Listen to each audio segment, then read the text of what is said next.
Well, here's the proof, interplanetary climate change, which is NASA's hottest secret.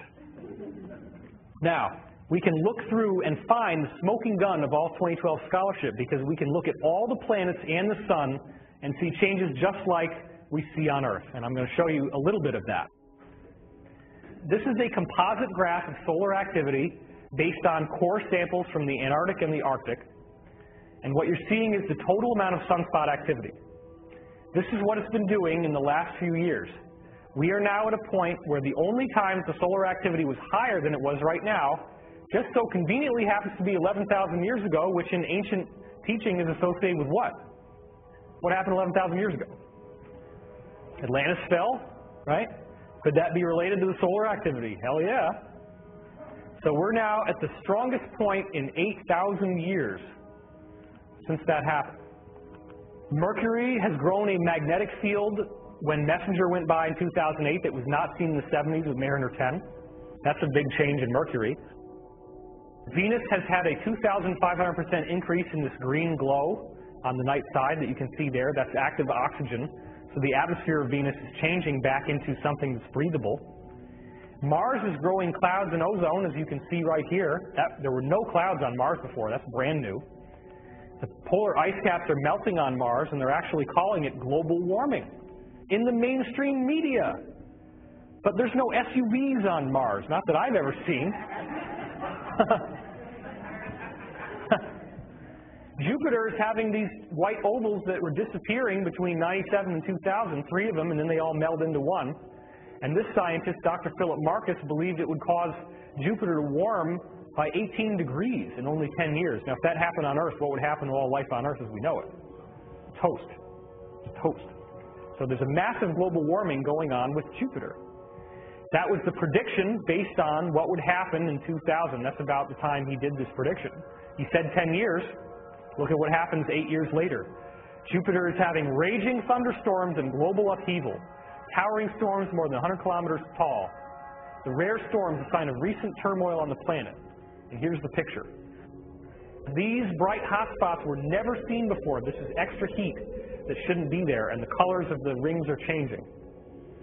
Then you go out to Saturn, you're seeing this plasma torus that's grown. All this red area wasn't there before. That's all this charged energy coming from the sun. Jupiter also has one around it, which I just didn't have time to show you in this presentation because we had to shorten it. You're seeing massive X-rays coming out from near the equator of Saturn. That's also a new phenomenon. Again, you're seeing a hot spot, just like the one I just showed you on Jupiter, the raging storms, the global upheaval in 2008. Same thing happened in 2004. Where the heck did all this energy come from? The planet just goes, energy comes out. It's amazing. Uranus, as of 1986, looked like green pea soup with hardly any peas. Just the green part. Nothing to see. It's just very flat. Now, this is false color, so that's why this is brighter than this. We're not so much concerned about the color, we're concerned about these little guys. Because that's what we didn't see before. These are huge storms. Now remember also, Voyager 2 swept by Uranus. So it saw the whole planet. It didn't just see the side that we see. So even with a satellite going past, we're now seeing all these storms that were not there before. And you're starting to see that happen. It was called featureless as a cue ball, but now Eric Karkoshka is saying, really big changes. Now this is more typical of NASA, when NASA says, ground-based observations show seasonal brightness changes, not well understood. Oh, moving on. They try to downplay this stuff. But this is interplanetary climate change. This is something that's happening to every planet. And all they do is they tell you that it's based on the tilt angle of the axis to the sun. The sun is heating it up because the pole is tilting or because the equator is tilting. And whatever the planet is doing, they just alter it for that planet and say, oh, well, it's got to be caused by the tilt angle of the planet relative to the center of the sun. Not so. Neptune, 1989, relatively few bright clouds. But between 96 and 2002, there's a 40% increase in brightness in the near-infrared range. This is very significant because, obviously, this could not be caused by anything we normally understand. And it's the same thing that's happening throughout the rest of the solar system. It's all doing the same stuff. What you're going to see now is a description, a visual description of how it's been changing. So check this out. You watch down here, you can start to see how it grows over just 6 years.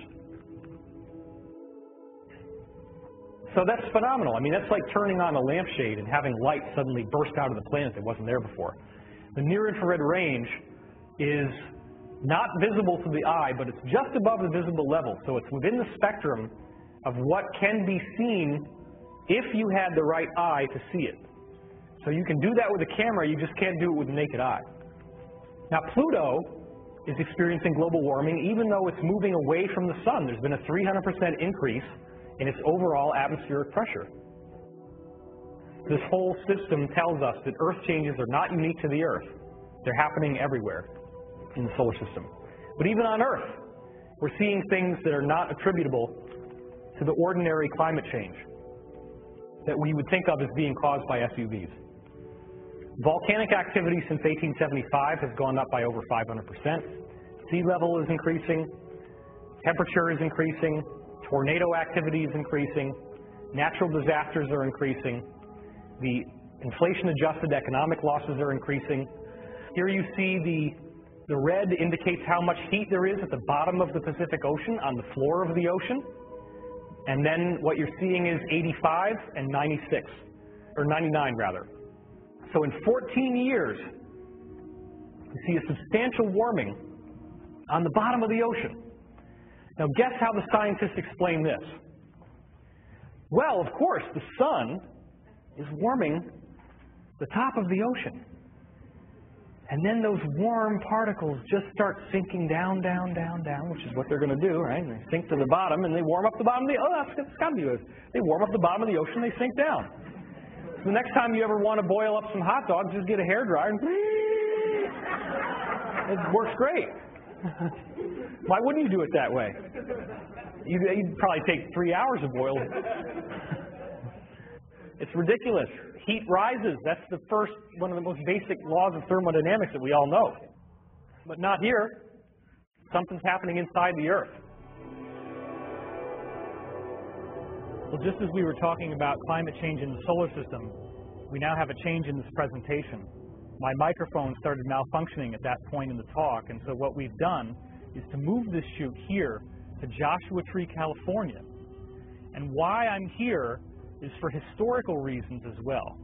You've just seen how every planet in the solar system is changing in ways that we can distinctly measure. We're seeing brightness changes.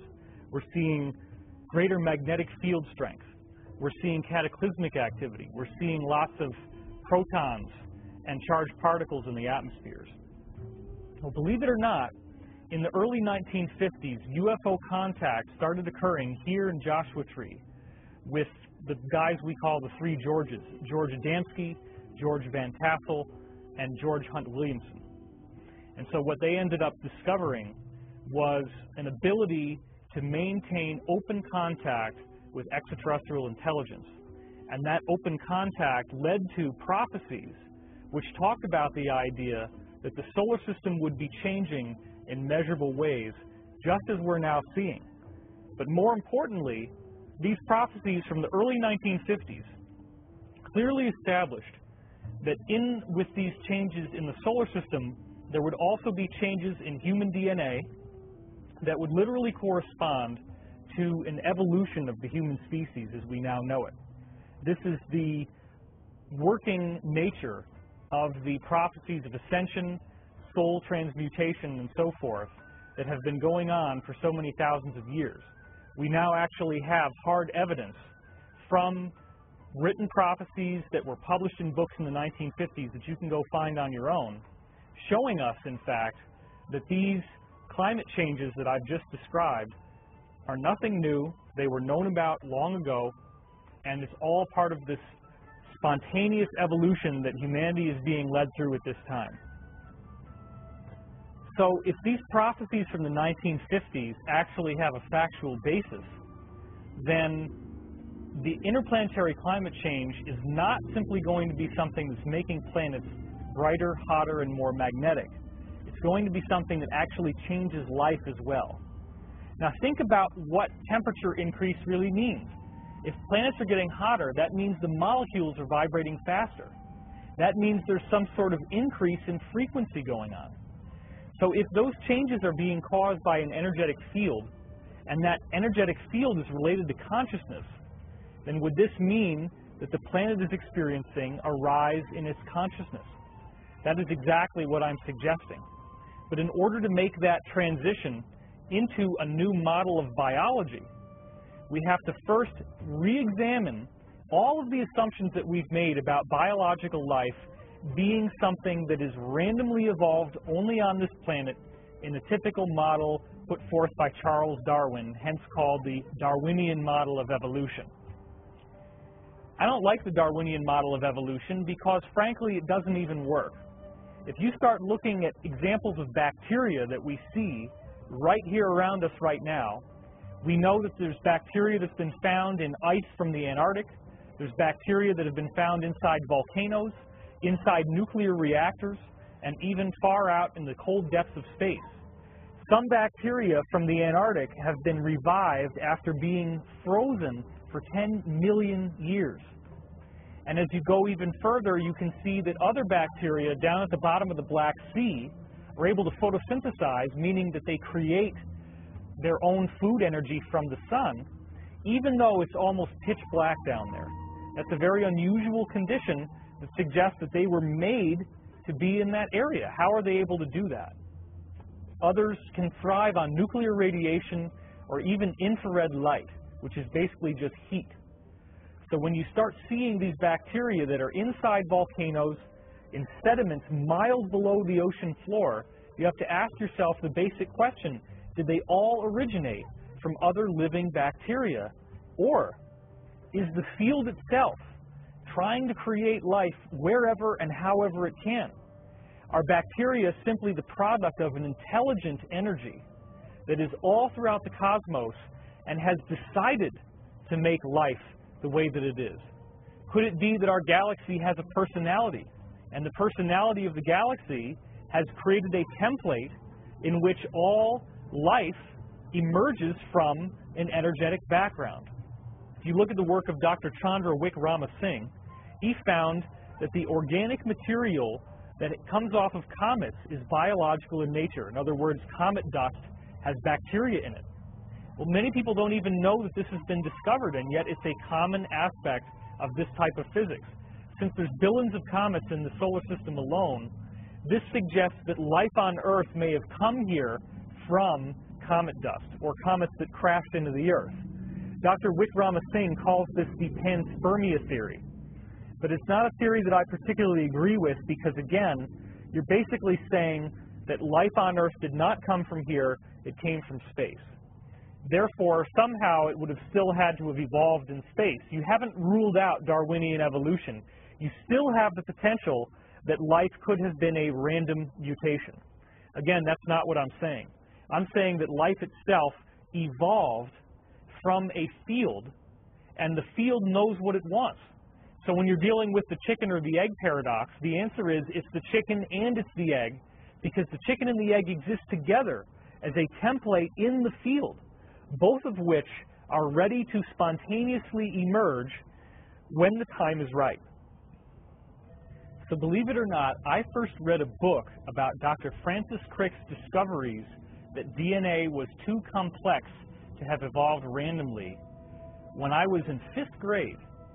A friend of mine showed me that book that he'd found in the children's section of the library. Now, I find it fascinating that mainstream science and the mainstream media has known about this ever since the early 1980s, which is when I found out about it. And yet, in all that time, we never hear it discussed that the actual founder of DNA himself, one of the two fathers of all the science that led to us discovering that DNA even exists, is on the public record saying that it's way too complex to have evolved by random chance. It's as if the entire Encyclopedia Britannica fell out of the sky one word at a time, and all those words happened to fall in such a way that they arranged together to make every sentence and every paragraph and every page of the entire encyclopedia. So then you have people that say, well, if you're intelligent design supporter, then that means that you only believe in the Bible, that God created the world 7,000 years ago, and that man and dinosaurs, if there were even dinosaurs, would have had to exist on the Earth at the same time. Or you're on the side of science and you believe only in Darwinian evolution. Again, the man who discovered DNA is telling us that's not the way it works. He's telling us DNA is so complex that it has to be part of some sort of intelligent design. And the most fascinating discovery he made concerns the actual dust in our galaxy. If you were to simply release bacteria into space, they're going to give off a light signature. It's called a spectrographic signature. Well, he looked at the light signature of the dust that's already there in the galaxy from where we are on Earth to the center. And he found that the dust in the galaxy has the same spectrographic signature as living bacteria. In fact, 99.9% of all the dust in the galaxy has the same signature of light as living bacteria in space. That could mean that everywhere we look throughout the galaxy, we're seeing dust that is actually little critters that are alive. And the reason why is because that's what the galaxy is doing. So if you think about it, this is Howard Hughes' worst nightmare, that space could be filled with germs, as you see in this headline. Howard Hughes, of course, helped finance the Integratron, which is a device that was allegedly built with cooperation from extraterrestrials through George Van Tassel. We're going to get to that in a minute. That's part of why we're here filming in Joshua Tree to end this video. As you see in this headline from the mainstream media, in this case UK Daily Mail Online, it says the space dust that created human life has been found in another solar system. So this is another example of how the mainstream media is starting to trickle out this scientific evidence that suggests that bacteria could be just cranking out from the field itself everywhere. In other words, the field takes any given molecules in a certain area and spirals them together to make DNA. DNA is the product of the field. The field literally wants to make DNA because DNA is the wave that is inside energy throughout the entire creation as we know it. One of the ways you can look to see that this might be true is to simply study what happens when you fly things up into outer space and see if there are energetic changes. Well, of course, flying human beings up in outer space, before we get into things like plant seeds, you can look back to testimonies from various astronauts, and they report something called space euphoria, which is that when they go out into space, they have this phenomenal sense of uplifting communion with the universe, a sense of oneness, a sense of stillness, a sense that they are fundamentally unified with everything that there is. And now more recently, the Chinese have done studies where they have flown seeds of various plants up into space and then grown those seeds by a typical hydroponic process when they bring them back down to the Earth. Now granted, this has been done before with experiments from NASA, and they haven't seen anything that unusual. That was one of the complaints that someone gave me when they came up to me at one of my conferences. I would like to point out, though, that the NASA probes are typically made of aluminum, and we know that these torsion fields, as the Russians call them, the energy of consciousness itself, can to a large degree be shielded by aluminum and PVC plastic. So if you have PVC plastic over the windows and an aluminum capsule, then it could be that all these wonderful energetic benefits that happen when you go into outer space did not exist. Anyway, the Chinese must have found a way to build a probe that was not strictly aluminum and PVC plastic, because when they sent seeds up into space, there were some pretty phenomenal changes that resulted. Take a look at this next picture. What you see here is a pumpkin that was grown from a seed that was flown up into space. As you can see, it's absolutely enormous in size. This is not typical. In the next slide here, you see a bitter gao melon, as it's called. This, of course, again, is much, much larger than you would ever normally expect such a melon to be. What you're seeing here is hot peppers, which normally would only be about this long, 2.5 inches long at the most. And yet, when you see the ones that were grown in space, they are enormous in size. Of course, you may also be aware of Findhorn Gardens, which is a particular area in Europe in which the people that cultivate these gardens believe that they are working with the spiritual aspects of nature. And in so doing, they create plants and vegetation that are just as enormous as what you saw in these photographs. Again, the key is harnessing the consciousness field. So when we see that by simply flying seeds into space, that they grow much more substantially, that suggests that the energy that makes things alive is in even greater abundance when we go out into space. That might be why 99.9% of all the dust in the galaxy is fundamentally creating bacteria wherever and however it can. This brings us back to the idea that the source of all life can indeed be found in an energy wave. If you can imagine now a stream going down the side of the mountain, and you see rocks in the stream, ask yourself, how did the rocks get into the stream bed? Did the water naturally appear where rocks already were?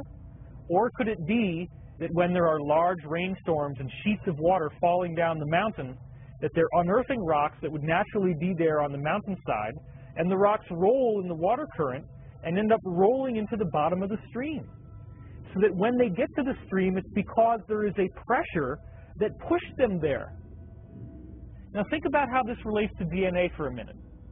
Think about the idea that there are molecules sitting around, and that there could be these torsion fields, as the Russians call them, that naturally grab up molecules and will intelligently assemble them into the pattern that the wave already has. We know that the basic spiral of DNA has as its fundamental signature all the basic aspects of the Fibonacci ratio, or what's called the golden mean, which is the ratio of the number 1 to the number 1.618. That growth spiral shows up throughout nature. You can see it in the shape of a nautilus shell. You can see it in the arrangement of a sunflower. You can see it in many of the different patterns and proportions within the human body.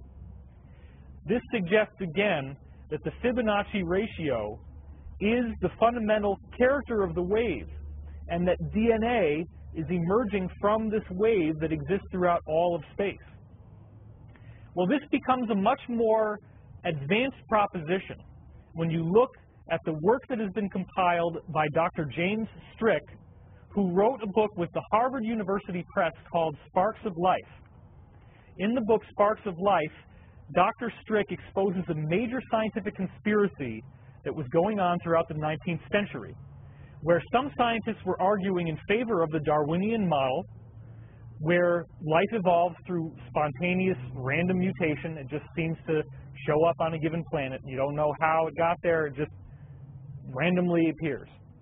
But remember now, in the 19th century, this conspiracy had not yet been resolved.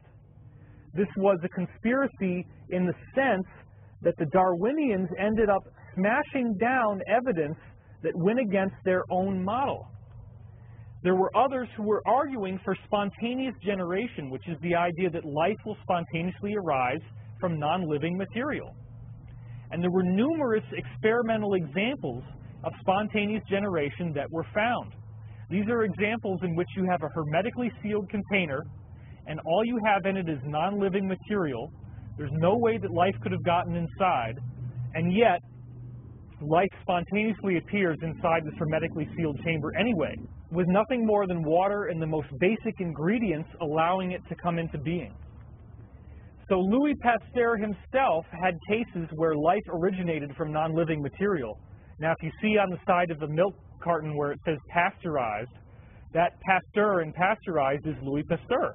He's the guy who was one of the main architects of this conspiracy because he suppressed his own data and the data of other credible scientists to force fit the Darwinian model into what the data was that we were seeing. So you cannot so easily dismiss this idea of spontaneous generation. There are distinct and real laboratory experiments that show you that this is in fact what was happening.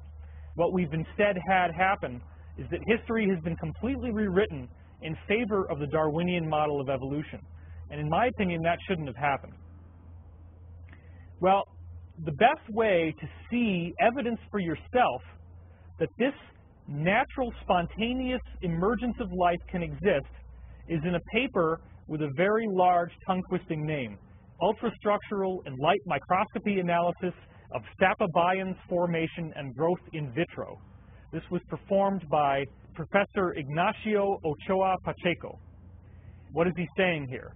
Sappa means sand packet, and bions mean light forms, literally life forms that appear initially as light, that emerge spontaneously in a given medium. If you look here, you can see the link on orgone.org where you can look up this study for yourself. In this next slide, what you see is dust and sand that has been sampled from the ocean and put inside a test tube, and then a little bit of surface scum grows on top of the test tube, which is then skimmed off and looked at under a microscope.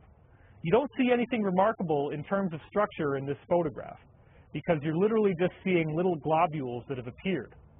The key in Pacheco's experiment was that you had to heat the sand to white-hot luminescence first.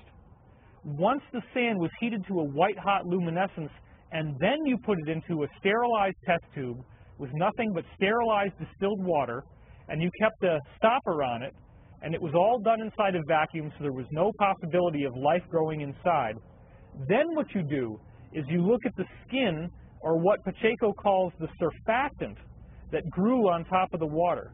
You skim that off, and you look at it under a microscope, because what you're looking for is to see if in fact little critters grew in a non-living environment. We'll take a look at this next image. What you're seeing here looks almost like a brain. You can clearly see there are two lobes, that they are basically bilaterally symmetrical, meaning that they look the same on both sides, and it clearly appears to be some form of living microorganism. This blows me away even more, because what you're seeing clearly looks like a leaf coming from a sea vegetable form of life. You can even zoom in closer to that leaf, as we do in this next picture, and now what you're seeing is complex cellular organization within the leaf itself. You can clearly see that this is a biological life form. In this next image, you see what looks like a red blood cell, very obviously biological, and what you see in this next image is something similar to a white blood cell, where it actually has what appears to be a mouth on the front. Clearly a living creature. Now finally, this takes the cake for me. What you're seeing here looks like a little spiny porcupine that floats around in the sea. Those little spines on his body form a defense system so that if somebody else tries to eat him, they can't. And if you look, you can see that he has a little mouth at the front, and that obviously seems to be where his head is. So this is a complex, multicellular organism that has emerged from nothing more than sterilized beach sand and distilled water, allowed to sit there for 5 days, have a little scum grow on top of the water, and analyze it under a microscope. Where did this little guy's DNA come from? How did he emerge in that test tube? Look, all I'm saying is something very simple and straightforward. The DNA that grew inside the nuclear reactor, the DNA that grew inside the volcano, the DNA that grew miles below the ocean floor, the DNA that survived for 10,000 years in a deep freeze inside the Antarctic ice, the DNA that grows in space, the 99.9% of all dust in the galaxy that has the spectrographic signature of bacteria, it all appeared from the field, which then takes the existing material around itself, in this case, the raw materials that you can find in beach sand, and the basic hydrogen and oxygen structure in water, and then intelligently spirals life into being. For me, this is a revolutionary discovery that is further in support of what Dr. Francis Crick was saying, that DNA could not have evolved by random chance. Well, if that hasn't blown you away, check this out. National Geographic published a study on February 15th, 2009, and it absolutely amazed me, because what they showed was the actual proof that identical creatures are appearing at the north and the south poles of our Earth and nowhere else. To be specific, this was called the International Census of Marine Life, and what they found in this census was that there were 235 identical species of creature that were found at the north and the south pole, but nowhere else on Earth.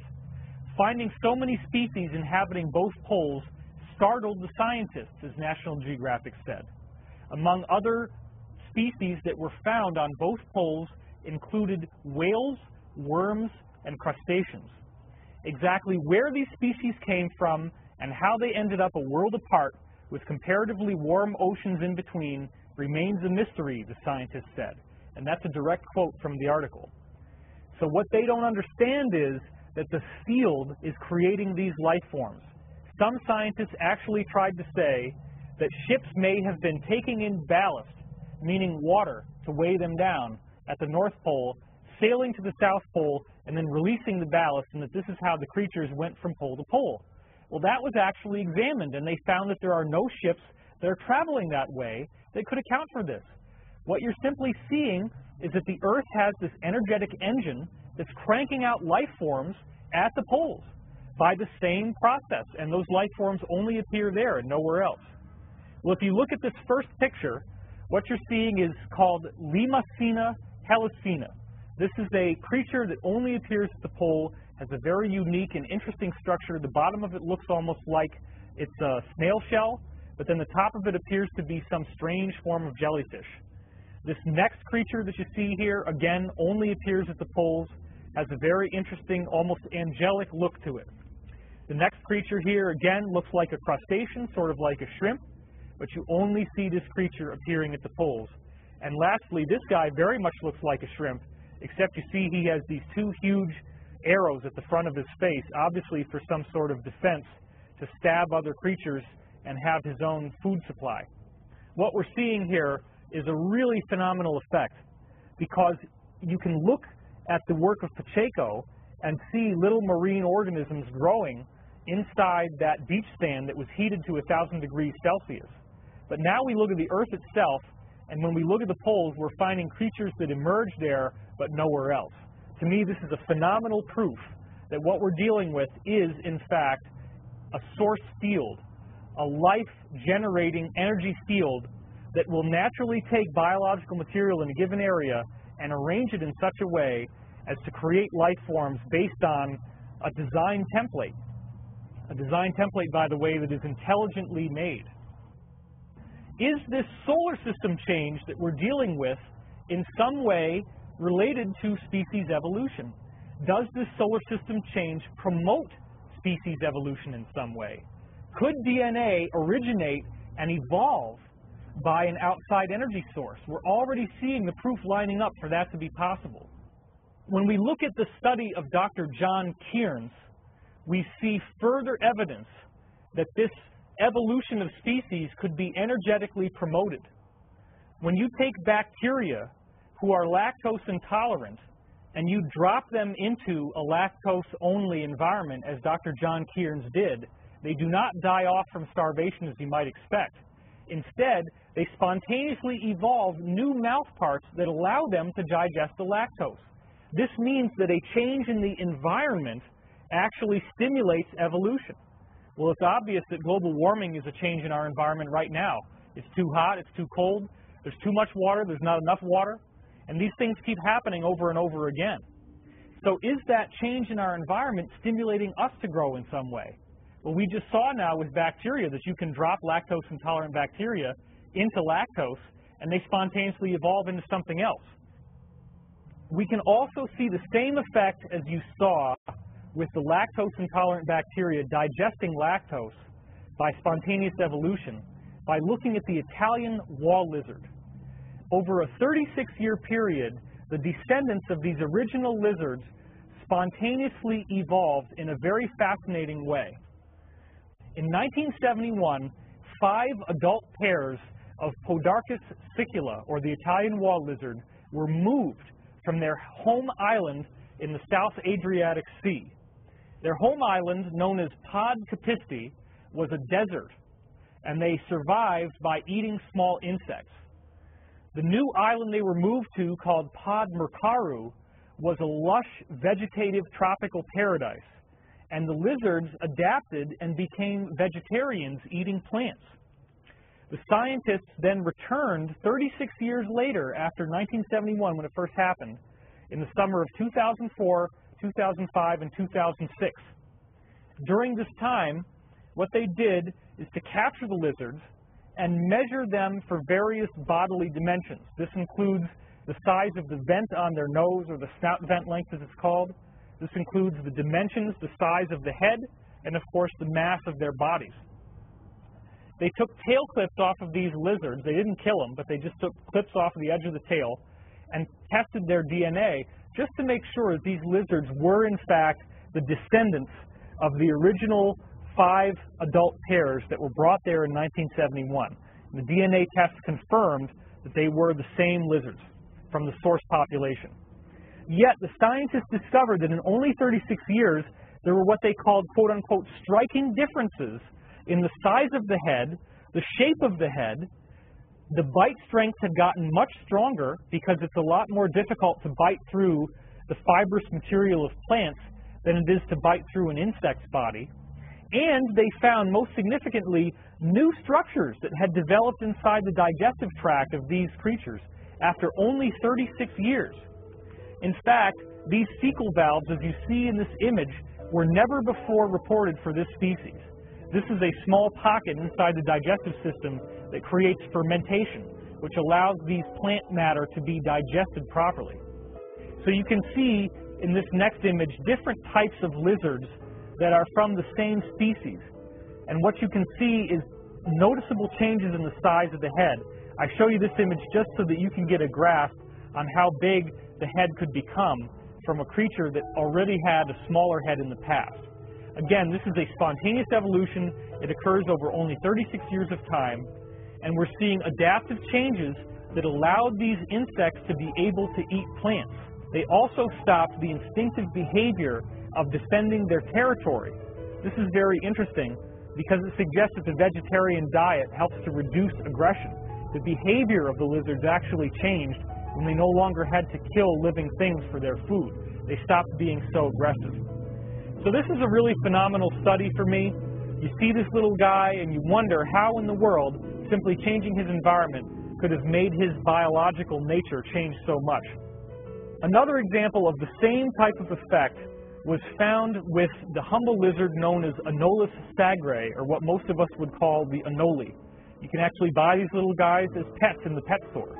But what was found in this particular study, which you can see here in this mainstream media link, is that when a predator lizard was introduced to their environment, they first grew longer legs to be able to try to run away from the predator on land. The problem was that no matter how fast they ran, the predator lizard ran faster and still caught them. So then they had to jump up into the trees and run up into the trees where the lizards that were the predators could not go. This was much better equipped for lizards who had shorter limbs, because shorter limbs allow them to climb better, whereas longer limbs allow them to run faster. Sure enough, when they went up into the trees, their limbs spontaneously became shorter in just a very short length of time. The scientists do not understand how this could happen, but it's as if the environment itself stimulated them to change, just like you saw before with the Italian wall lizard. Now in this case, this ugly-looking fish is being called evolution on steroids. It's a monster fish that appeared in a river in the Congo that we've never seen before. And again, scientists are perplexed as to how this fish could have showed up so quickly in the fossil record, because it never existed before and it just emerges.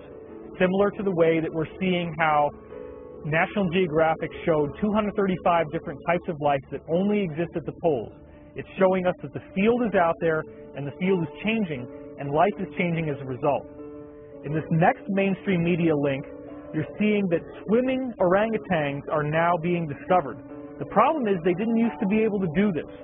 For whatever reason, no orangutan had ever been observed swimming before, and yet now they're not only taking to the water and swimming, they're also learning how to fish with spears, banging fish over the head or stabbing them with the spear and being able to catch that tasty meal as a result. This is new behavior that again suggests that evolution is occurring. So as we ask ourselves a very fundamental question, could a species be energetically transformed? We're now zeroing in on the core question of how this interplanetary climate change that was predicted from these readings in the 1950s, which we'll see a bit later, could indeed lead to biological evolution of you and me on Earth, something that in fact might already be happening right now.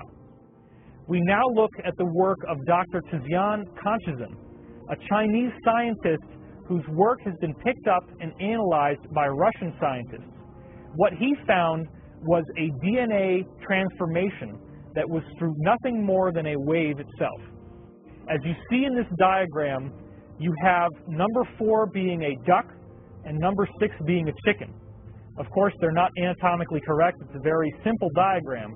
But what you're looking at is that the duck, number 4, is inside a pentagonal room, a 5-sided room. All the number 2s that you see in this diagram represent funnels in which air can pass through and also energy can pass through.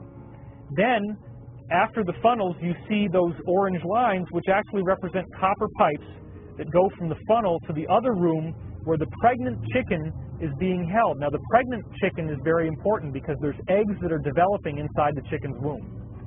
What you see with number 3 is a microwave generator. Now, this was not a lethal dose of microwaves. He didn't kill the duck, but he did excite the duck's DNA with microwave energy.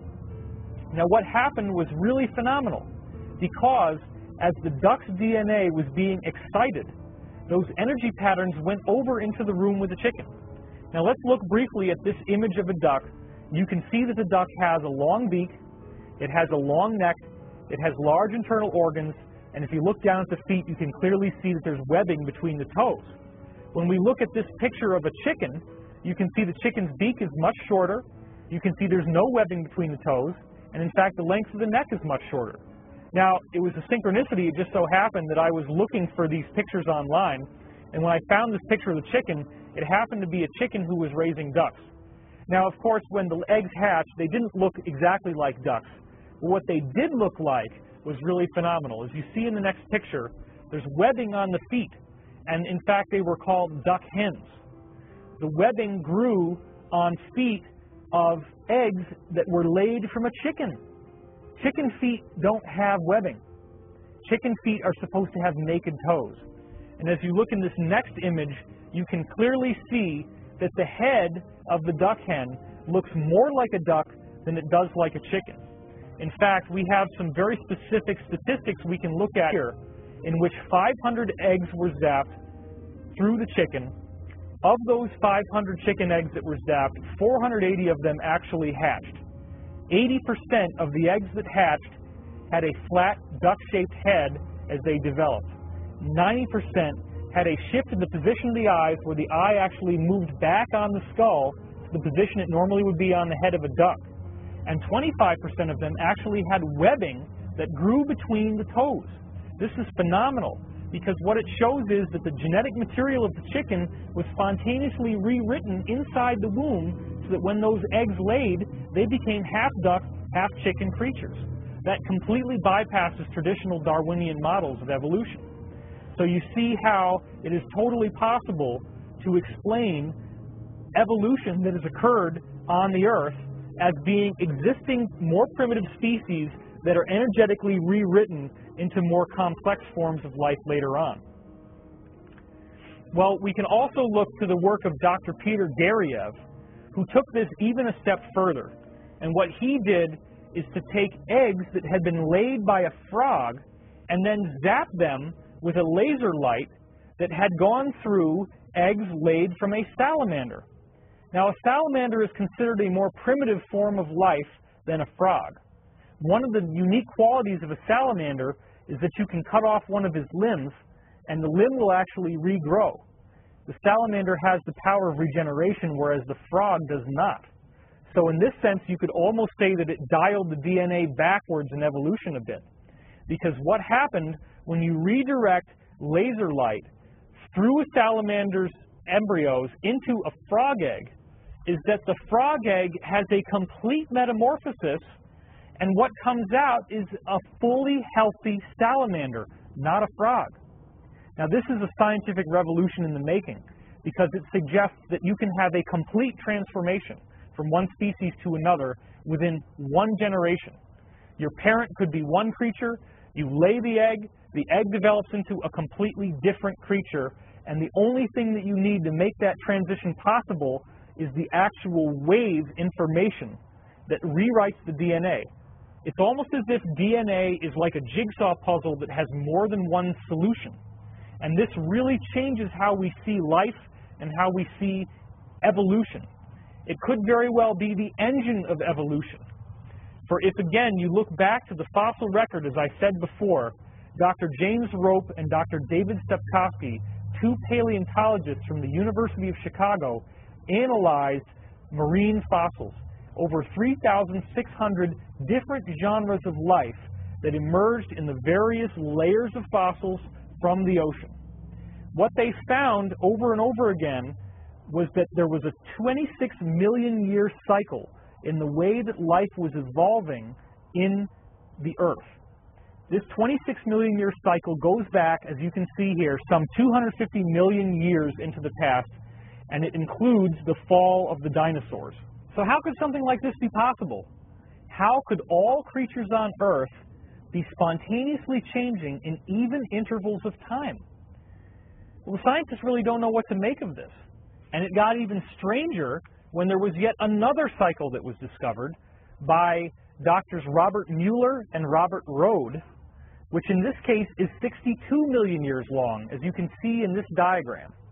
And this cycle goes all the way back to the original single-celled organisms found in our fossil record 542 million years ago. In nice, even intervals of 62 million years, the creatures on Earth spontaneously evolve from one form to another. And that, to me, is proof positive that what we're dealing with is galactic energy waves. Galactic energy waves are the only plausible explanation for how you could have even cycles of time.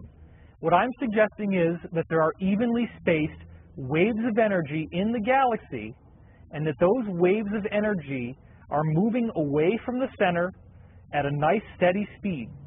So if they're always the same length and they're moving at a steady speed, that means that the cycles that they will create will be equal in time.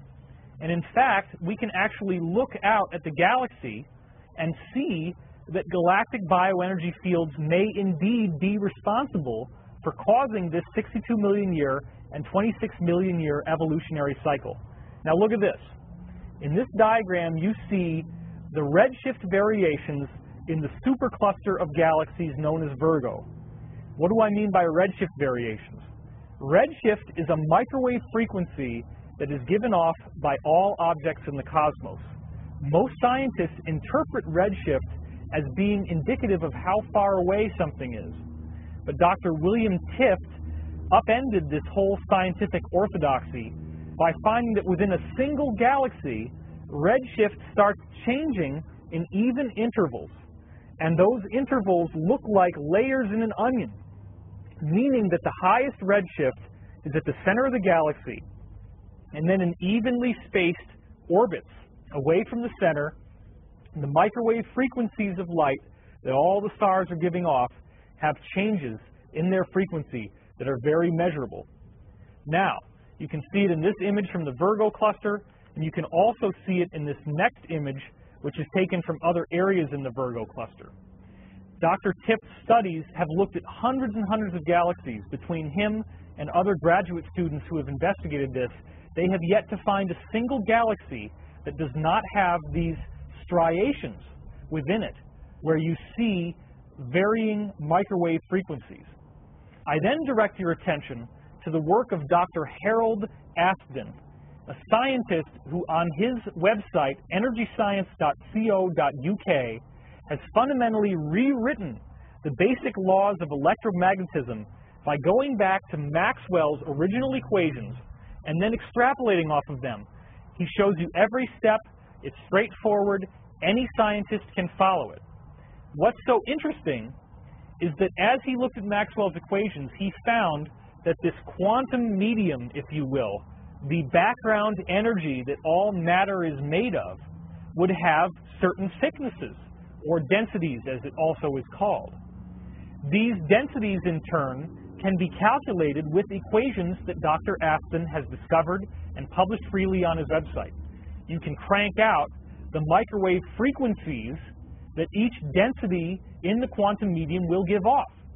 That means that even though you can't directly see these energies in the quantum medium, they give off light signatures. They give off microwave signatures.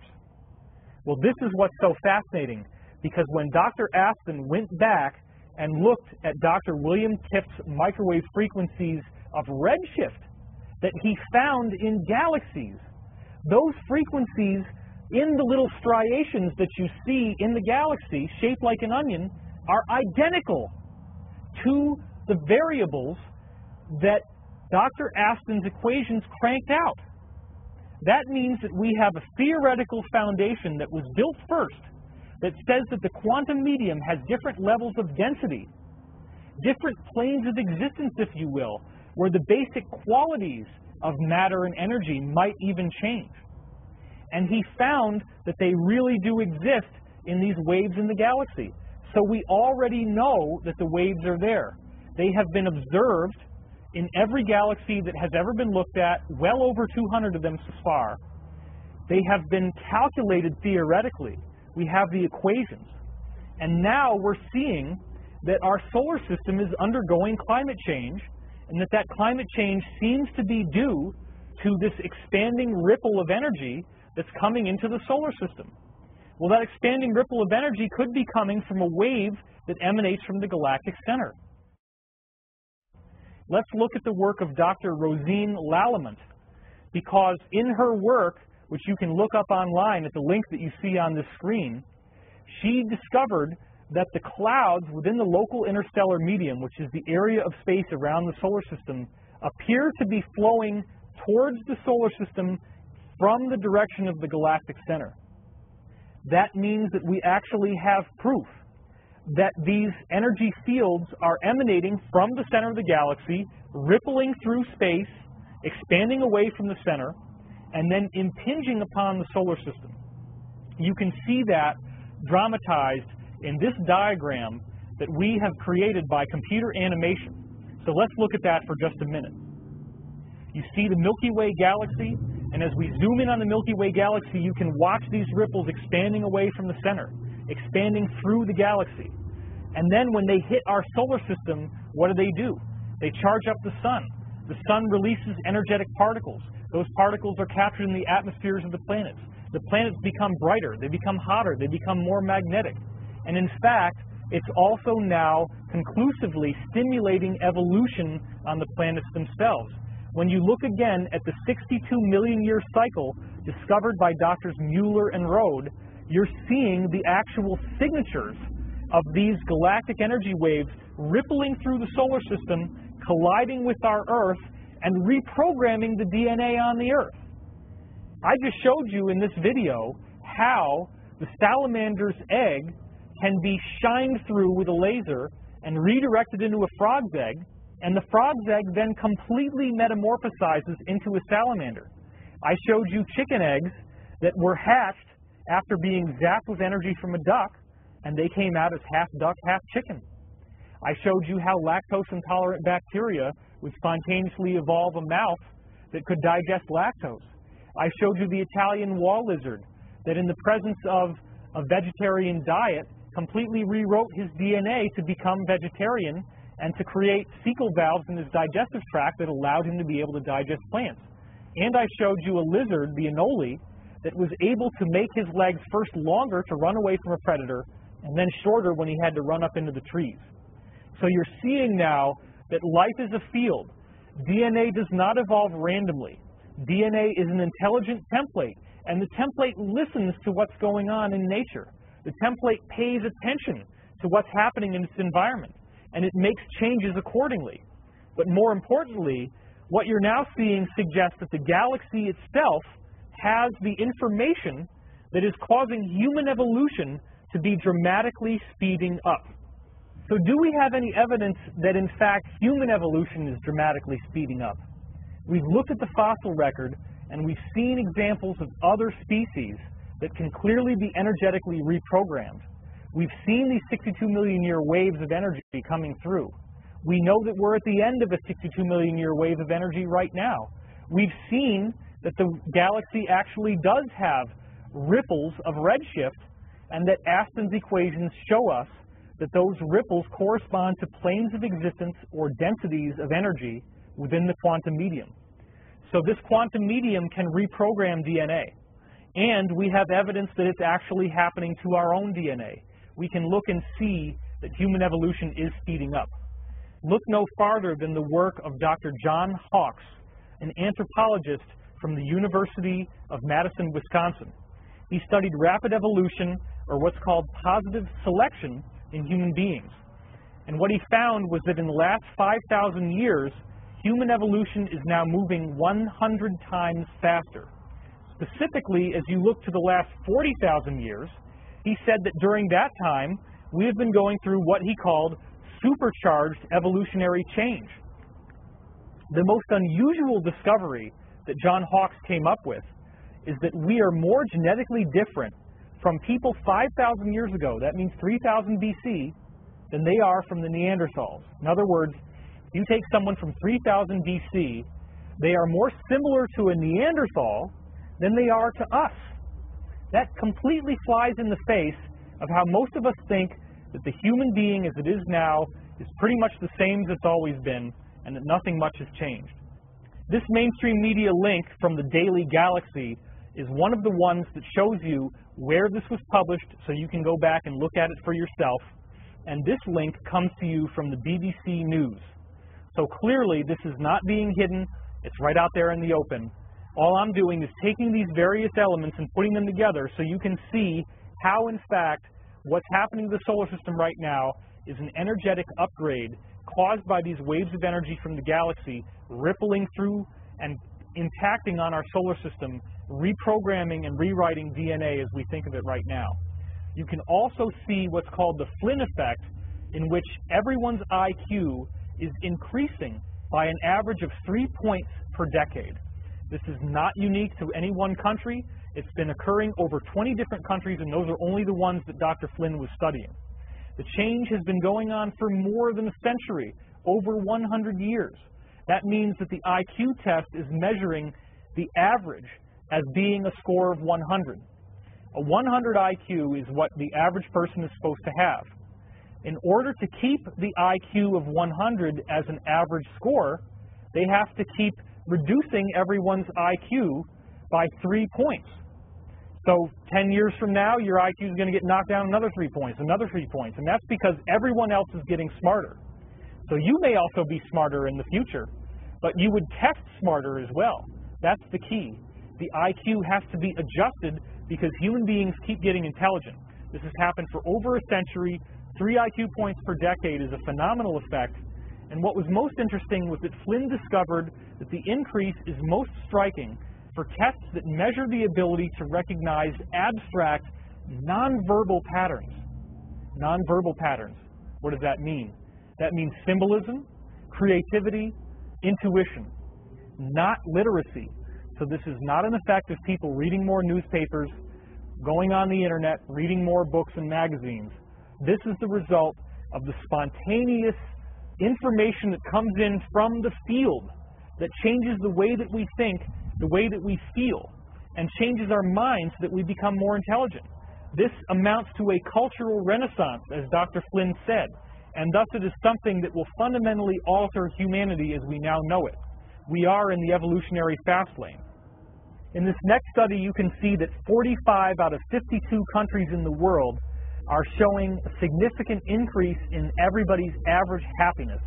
That suggests, again, that the same energy that creates blissful emotions and blissful consciousness when you go around the standing stones and those ancient sites can be, in fact, upgrading and activating our own consciousness and our own thought process here and now. We also are seeing within the United States that the gap between the people who are the most happy and the most unhappy is narrowing. That means that everything is normalizing and everyone overall is becoming happier. You're seeing less extremes and everyone is balancing out. And both of these are based on surveys in which people are asked questions and we're able to gauge that their happiness is increasing over time. So, if the Earth's energy has an effect on our consciousness, then what about the galaxy? We've already seen studies earlier in this talk about how the Earth's energy directly affects our consciousness. But now we're seeing waves of energy coming from the galaxy, moving through, impacting the solar system, upgrading DNA, upgrading life. Is there an even more direct way to to show that energy fields from the galaxy could be changing our consciousness, changing our minds, changing our perspective? And the answer is absolutely yes. The scientist who came up with this is Dr. James Spottiswoode, who was studying ESP, or what he called anomalous cognition.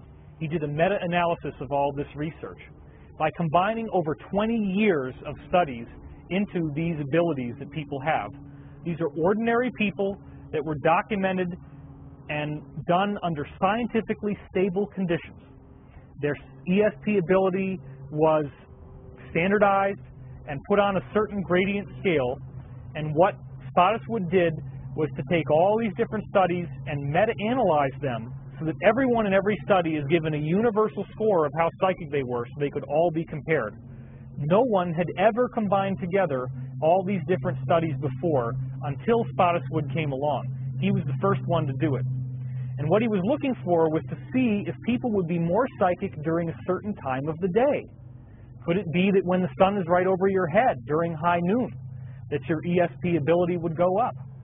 Well, the typical day is called a synodic day, and that is the day that is measured by the Earth moving around the sun. There was no observable time period where people's ESP would increase in a normal synodic day. However, the sidereal day did have an effect. The sidereal day is measured by the Earth's position relative to the center of the galaxy, not relative to the sun. So this is basically our position in the absolute space of the galaxy. He did find an effect. As you look in this graph, what you see here is that at approximately 13 hours and 30 minutes local sidereal time, there is a 400% increase in people's psychic ability. What does that time mean? Well, 0 hours sidereal time is when the center of the galaxy would be at high noon, directly overhead. So what we're seeing is that it's at the exact opposite, meaning that your back on the Earth is facing the center of the galaxy. Now, why would something like this happen? Well, if you take a lens and you hold it up to the sun, you can focus that lens in such a way that the sunlight becomes a point. And if you're a kid, you may have done this where you can burn leaves with that little lens and set them on fire. You don't need a lighter. You don't even need to rub sticks together. You just need a little lens. You could even use eyeglasses. Well, what if the Earth's magnetic field is lensing the energy from the center of the galaxy and focusing it together down into a single concentrated point on the other side? That's the best explanation I've been able to come up with. We don't exactly know how this is working yet. That comes to other scientists after me to discover. But what I am showing you is that no matter how it's being done, it is directly correlated with the galactic center. That can only be explained as if the galactic center is like this jet of energy coming out, shooting energy out through the galaxy, so that when we are in the right position directly opposite it, our psychic ability goes up by 400%. Well, think about the idea that your mind might be an energy field. Think about the idea that if your mind is energetic in nature, if it's an energy field, then when the field starts vibrating faster, the vibration increase means that your consciousness moves faster. Things are moving faster in the field, meaning you can think faster, meaning insight comes to you more rapidly, meaning that your consciousness is changing.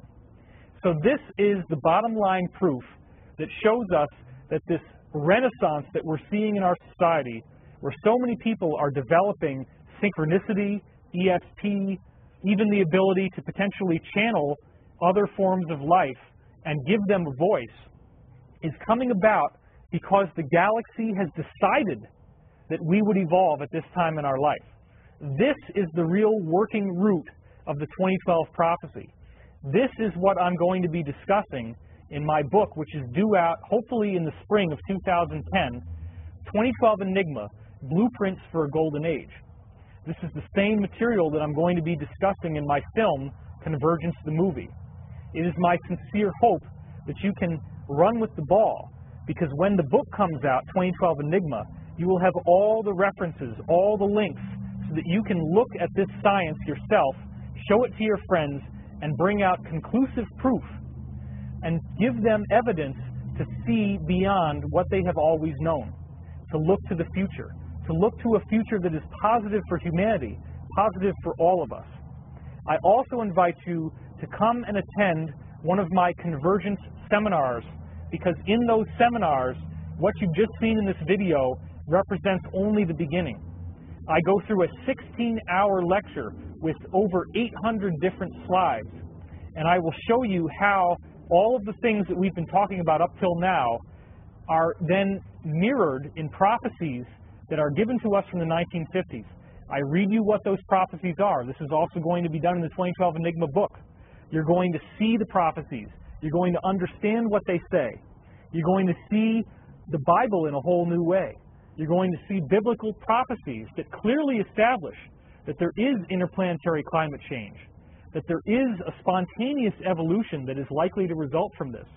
You will also hear about the Law of One series. The Law of One series in 1981 directly pinpointing the period of 2011 to 2013 as a time when there would be a spontaneous energetic metamorphosis of life on Earth. I'm putting out all the evidence, all the information publicly. The book is not going to be very expensive. The seminar tours also include a dream sharing circle on Sundays where we go through and teach you how to gain contact with your own higher self by having you share your dreams with me, and I then analyze them and help you to understand what they mean. As we go through this in the group circle, we find more and more people are able to understand the symbolism of the dream, how dream language works, and how things that you may have misinterpreted in the past actually have a message that directly pertains to your life. Because it is my firm belief that dreams give you the most important thing you need to know at any one point. In my lecture tours, you also get to hear music from the album Wanderer Awakening. This is another product that's available on my website, and you actually get to see me perform these songs live in front of an audience when I do these conferences. Wanderer Awakening is the story of an angelic being who helps create the earth and then becomes karmically entangled and has to incarnate in physical form in order to help alleviate the problem here on the earth. If you go back to the oldest texts from the Bible, they do suggest that one form of angel is the type that is born here on earth and lives apparently an ordinary human life. That is one type. Of course, those were removed from the Bible because they were deemed to be heretical to the idea of a Trinity in which you have God the Father, God the Son, and God the Holy Spirit, and that's all there is. But if you look to the prophecies, if you look to the information, it says that now is the time. Now is the time for you to become something more than you already are. In Wanderer Awakening, we have 50 songs, 25 of which I'm doing lead vocals, 25 of which I'm doing voiceover with a wonderful musical accompaniment in the background. And what I did there is to take the spiritual principles from the Course in Miracles and from the Law of One, two of the most important channeled sources ever given, and work those spiritual principles into a narrative, into a story of this angelic being who becomes human. And we go right through from the beginning of the universe to the fall into materiality, to then the challenges that this character faces as he goes through his own life, forgetting who he is, having love and loss, having hope and disaster, and then eventually going through a complete awakening, a complete enlightenment. So what I've done is to take many of the themes that you hear in pop music about how much in love someone is, or about how sad and devastated someone is, and I shed new light on what those themes really involve, and the idea that you are in fact a spiritual being from beyond the pale of ordinary incarnation, and your body here and your life here is only a reflection. I would like you to think about the idea that you're moving through a hallway of intelligent infinity, that you are walking through the corridors of the divine, that every move that you make, every step that you take in this life is being recorded for infinity. This lifetime that you now have may be the most important lifetime you've ever had in the history of the cosmos, because even if you have karma from other past lives, if you believe that such a thing is true, in this lifetime you have the opportunity to rectify all of that. The point of power is in the present. It's not going to be in guilt over the past. It's not going to be in fear over the future. The prophecies of 2012 are prophecies that involve a golden age It is only a misinterpretation of Bible prophecy that leads us to think that 2012 is doom and gloom, that leads us to think that all of these unpleasant things that we're seeing in the solar system are going to lead to massive tidal waves and massive cataclysms. That's a misinterpretation. Most of the prophecies say that we not only survive these changes, we thrive through the changes. The changes are what breaks down the shell that we've built around our heart that has walled away love and walled away peace and walled away the present moment, the ability to focus in the now. If you can just breathe with me right now, take in the living energy that forms your DNA, because your DNA is not randomly evolved. Your DNA exists all around you in space. The energy that makes your DNA can be here now as you breathe with me. As you take in that consciousness, as you understand who you are, the greatest mystery of the universe is identity. Your identity. Because the universe is a product of one consciousness, one energy. That energy has created galaxies. The galaxies seem to have their own personality. The personality of this galaxy is to create human life. According to the law of one, about 15% of all galaxies throughout the universe create human life, so it's a very popular design.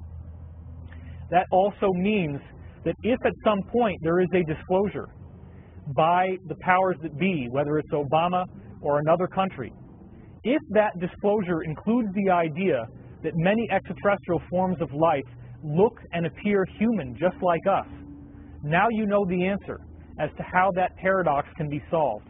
You can see that DNA is not randomly evolved.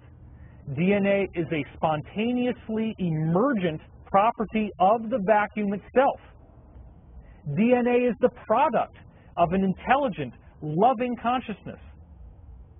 Planets are built to have life like us form on them. We are what the universe has created to experience sentient awareness. Our consciousness is the cutting edge in which God, or the Creator, is evolving now. The universe is not a static whole that is waiting for you to catch up to it. The universe, as it says in the law of one, is in a state of becoming. Your mind, your evolution, your consciousness right now is part of that evolution. The choices that you make, whether you're going to do the easy thing or whether you might do the more difficult thing, could determine so much. In the Law of One series, they say, in forgiveness lies the stoppage of the wheel of karma. What is the wheel of karma?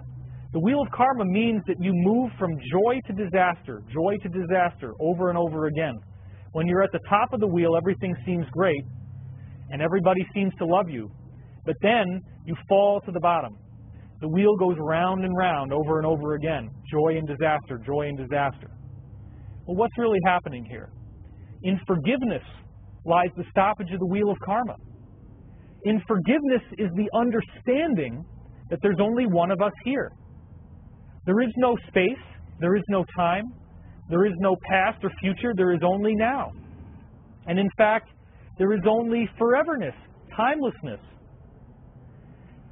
The mystery of identity is the greatest mystery of all, because you're now seeing the evidence that the galaxy has programmed us to go through an incremental stage of evolution at this time, a spontaneous shift, almost like a flashbulb going off from a photographer. And after that flashbulb goes off and you open up your eyes and you look around, it's a whole new world. It's a world which, according to prophecies, will have us able to have abilities like levitation, telekinesis, instantaneous healing, thought transference. All of these things that we now think of as impossible, time travel, rewinding and fast-forwarding linear time almost like a videotape. It's nothing that we have to go outside of ourselves to find. And also, so many of you in the past, hopefully this will change now, have sent me emails in which you're expecting me to fulfill this sort of function for you as like a higher self, or as a savior, or a divine enlightened being that you can look up to. I don't want you to look up to me. I don't want you to put me on a pedestal. I have plenty of issues of my own. I have plenty of difficulties that I struggle with. I do have problems. So do you. So does everyone. That's part of the game. The game is that you are confused, and you can embrace the confusion. In fact, in the Law of One, it says, it is entirely necessary that an entity consciously realize it does not understand in order to be ready for what is coming in 2012. To consciously realize you do not understand is to recognize that confusion is implicit in human incarnation. You can't get away from it. It's who you are. It's what you are. You're not meant to understand everything. This brain, this body that you have, cannot take in the consciousness of the field. It cannot take in the vast intelligence of the cosmos. You only are given a portion of who you really are. So again, I would ask you not to look to me to be that person who, oh, I have to meet you, David, I have to meet you. The person I want you to meet is yourself. I want you to meet your higher self, because your higher self is a part of you that exists outside linear time, millions of years more evolved than you are now. This part of yourself is absolutely wonderful, absolutely joyful, absolutely intelligent. It will never lead you astray. It will never guide you off the path. If you can learn to listen to what it has to say to you, it will only direct you in a way that will advance your evolution. The problem, if you want to call it that, is that sometimes what advances your evolution is very difficult. It's very painful. You can have things happen to you that seem to be disastrous. You can have a car crash. You could have a broken bone in your leg. You could have any number of financial catastrophes. You could have the person you love leave you. Well, here's the trick. If you don't love yourself, the universe does not send people to you who love you. The universe doesn't say, oh, I'm sorry that you're feeling bad. I'm going to send you love so that you'll be much better. No. The way the universe actually functions, which you learn about in sources of philosophy like the Law of One, is that if you don't love yourself, you've now created a field of attraction. And you're attracting to yourself people who don't love you. That's what happens when you don't love yourself. You don't get sent that which you haven't created. You get sent that which you have created. And you attract the like energy that you're putting out there. The universe does that deliberately so that when those unloving people come into your life, you will learn from them. You will learn to say no. This is not the power of now. This is the power of no. And the power of no is what comes to you when you learn to love yourself enough that you're not going to be manipulated. You're not going to be beholden to other people's negativity. When you look at the problems that we have on the earth now with the dreaded Illuminati or the New World Order, they're here by design. They're here because we attracted them here. They're here because they're fulfilling a function that stimulates the evolution of consciousness. Our consciousness is evolving by their presence. They are not simply villains who need to be eliminated. They are fulfilling a valuable function. By enslaving us, by manipulating us, by stealing our money, they are taking the power away from us that we have not acknowledged that we have. With all these technologies that I have showed you, with the limitless energy in the vacuum, we have the potential to eliminate fossil fuel, to eliminate the need to pay for energy. And with the elimination of scarcity comes the elimination of an economic system. It won't happen right away, but we can transition into a system in which there is no need for money at all. A system in which goods and services are provided by robots that we build, the technology that we build, the free energy devices that we build. But the universe cannot allow us to have that technology until we love and respect ourselves enough that we can use it responsibly. The family that we have, the galactic citizenry who's out there in the cosmos, who look human, almost the same as us, in many cases very similar to us, can't welcome us into their home until we are able to fundamentally rewrite the script that says that your God is different than my God, and therefore I'm going to kill you, I'm going to attack you, because my God is the good one. God is the universe. God is matter and energy and consciousness. There is nothing outside that universal consciousness. Almost every major religion on earth is monotheistic at its core and believes in one intelligent universal being. that the universe has emanated from. Various enlightened teachers, as I said before, have given us knowledge based on their own perspective from their own culture. In many cases, human extraterrestrials, who we would call angels, have contacted these societies and given them messages, messages of hope, messages of peace, messages of how to evolve. And then over time, you get the texts rewritten, you get cultural differences, you get semantic differences, and they become religions. They become stratified, so that you don't just have one way of thinking. And that's okay. Everybody has their own path of how they can find to get back to the oneness.